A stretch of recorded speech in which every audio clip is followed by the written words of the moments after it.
அனைவருக்கும் இனிய காலை வணக்கங்கள். ஸோ நம்ம இந்த வீடியோ பதிவில் பார்க்க இருக்கிறது டிஆர்பி, டிசிசிபி மற்றும் எஸ்ஆர்பிக்கான நோட்டிஃபிகேஷன் எப்போ வரும் அப்படின்னு சொல்லி நிறைய நண்பர்கள் கேட்குறீங்க. ஸோ அது சார்ந்த ஒரு முழுமையான தகவலை தான் நம்ம இந்த வீடியோ பதிவில் பார்க்க போகிறோம். ஸோ நீங்கள் நம்ம சேனலுக்கு புதியவராக இருந்தால் மறக்காமல் சேனலை சப்ஸ்கிரைப் பண்ணிடுங்க. ஸோ உங்கள் நண்பர்களுக்கும் நம்முடைய சேனலை ஷேர் பண்ணிடுங்க. வாங்க வீடியோக்குள்ளே போகலாம். ஸோ முதல் கட்டமாக நடைபெற்று முடிந்த அந்த டிஆர்பி தேர்வுகளில் வெற்றி பெற்றவர்களுக்கு என்னுடைய வாழ்த்துக்கள்.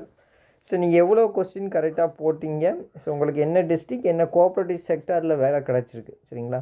ஸோ அது சார்ந்த ஒரு தகவலை கீழே கமெண்ட் செக்ஷனில் பதிவு பண்ணுங்கள். அது இதர நண்பர்களுக்கு ஒரு மோட்டிவேஷனாக இருக்கும், சரிங்களா? ஸோ முதல் கட்டமாக பார்த்துக்கிட்டிங்கன்னா இந்த பிப்ரவரி மாதம் நம்மளுக்கு டிஆர்பின்னு சொல்லக்கூடிய அவர்கள் நடத்தக்கூடிய டிசிசிபி எக்ஸாம், சரிங்களா, district central cooperative bank. So இதற்கான தேர்வு என்பது இந்த மாதம் வருவதற்கு அதிக வாய்ப்புகள் இருக்குது. ஸோ இது நடந்து முடிந்த பிறகு தான் எஸ்ஆர்பிக்கான கால்ஃபரும் வரும், சரிங்களா? ஸோ நீங்கள் எளிமையாக ஒரு 150 கேள்விகளுக்கு மேலே கரெக்டாக ஆன்சர் கொடுத்தாலே எளிமையாக நீங்கள் இந்த வேலை வாங்கி கொள்ளலாம், சரிங்களா? ஸோ மற்றொரு வீடியோ பதிவில் உங்களை சந்திக்கிறேன். நன்றி, வணக்கம்.